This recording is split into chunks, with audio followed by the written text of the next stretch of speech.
Okay, I am now on my VS Code editor here to be able to continue the Next.js authentication. The first thing I want to do, I'm going to create a folder here called MD. And the reason for this is because I have this habit of mine where I'm taking note using Markdown. So I'm going to start here with main.md. This file will serve as the main Markdown, like it contains a table of contents on the pages of the relevant information about the project. So for you to be able to see the directory, what I can do is zoom in the editor.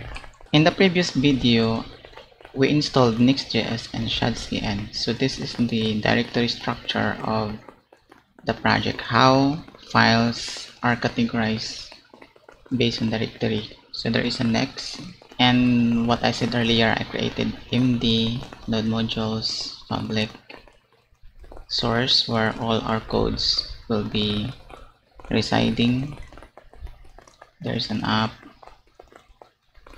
and the moment that I install shadcn, it created a new directory, source directory, leave directory under the source directory, and it puts this utils.ts where it has a function called cn.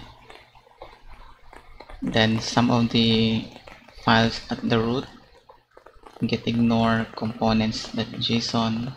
This is part of shadcn, ESLint, next-env, next.config.ts, package, postcss.config because we are using tailwind, readme, tailwind config.ts, tsconfig.json. So that's an overview of it. Now the next thing I'm going to do, zoom out again the VS Code, because on my screen, not in your screen, the texts are too big. But luckily, VS Code has new features wherein I can move windows outside VS Code. So I'm going to open the source app directory here.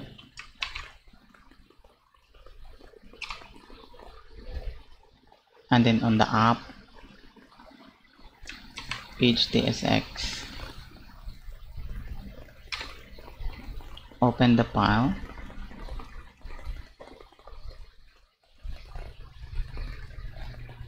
and then I'm going to move it to a new window. So here I can zoom in, and the next thing that I'm going to do, this is the default component that renders the browser when we run the pnpm run dev. So in our terminal here in the left, I'm going to run pnpm run dev to launch our website local. So enter.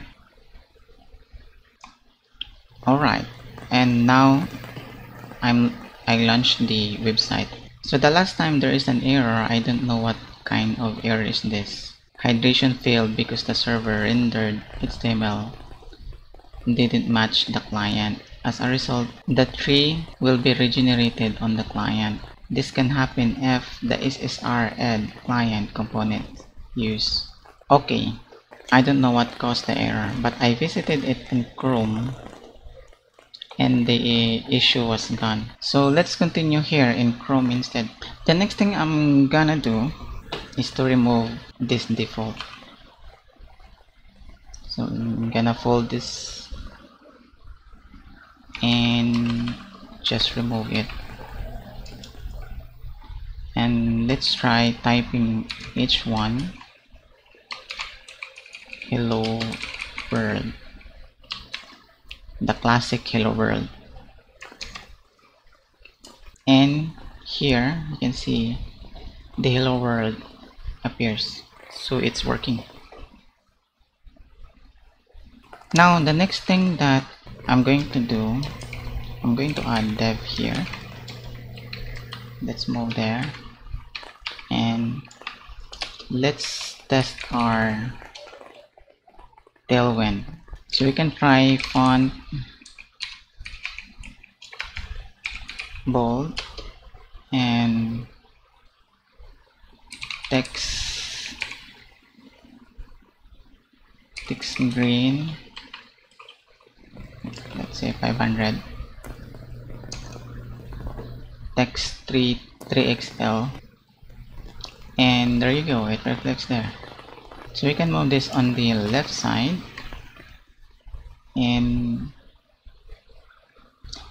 move this on the right side. Oh, now we can see that now. You can also change this red. There you go.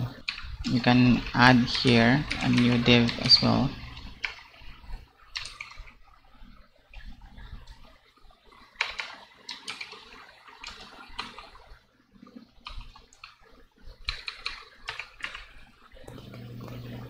So as you have observed, I added a div here. This is throwing this kind of error because in React you cannot structure in a component like this. You have two divs. So let's move that there, and there you go, it runs again. And we can play more here, like last name, and there's already a suggestions here about Tailwind. Flex minimum height screen, flex column, item center, justify between. So if we try that, I think it will move to the center. Flex column, item center, justify between, and the padding, every padding here is 24.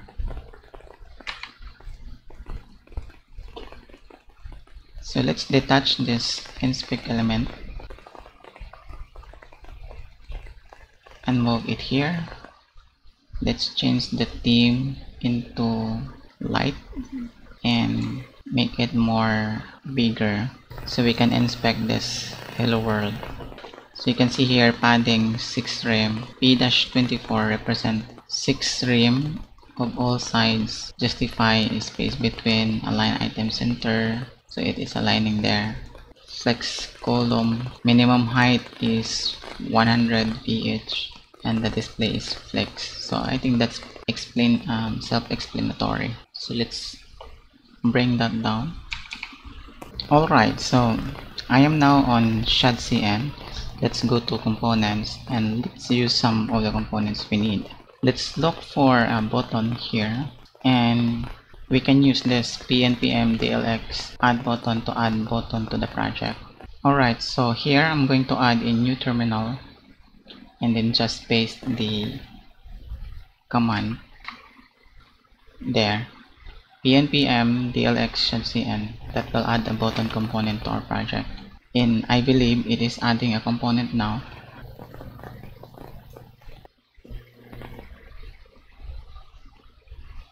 Alright, I'm going to zoom in to see what happened. So this is what happened when I enter the command. The button tsx component was added to source component UI button tsx in our project. So I can use src components UI. So use 3 and then path to the UI, and we can verify that the button exists in there. So let's open that up, move to a new window, and then going to zoom in here.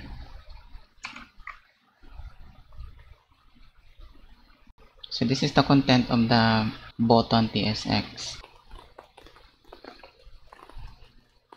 And as you have noticed, the path here where the button.tsx was installed in our project is located in source component UI and not located in node modules. This is because when you use component from ShadCN UI, it allows you and gives you a full control of how would you like to use the components. You have direct access, and since it is located in our source component UI, we can modify everything here. So here in this variant, this is the last of the variant. we can add another variant here, the same with the size, the same with default variants. And you can have a direct access to button properties. You can call directly the button display name. Okay, now go back to this page TSX that we opened earlier, and let's use that button from Sudsyn that we installed. So here I can add here, I can use button,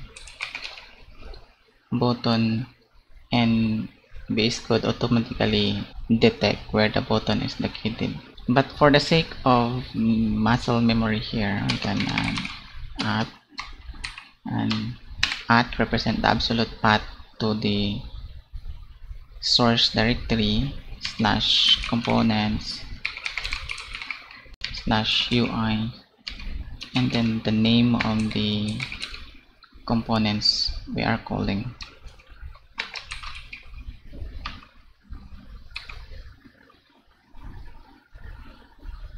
Button is declared but its value is never read.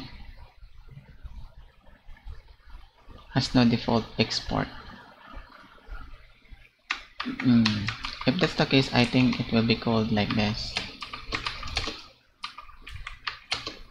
It's not in default. So here down below we can now use the button. Oops. Or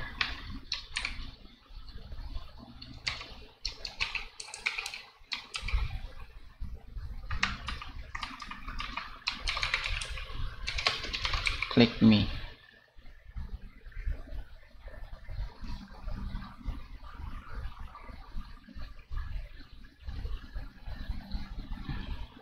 But why is it here unexpected token export unexpected string literal?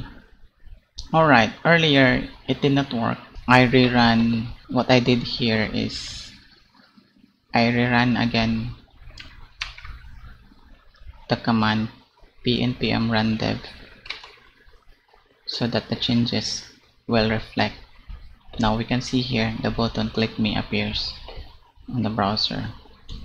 So you can add again another div here to make that center.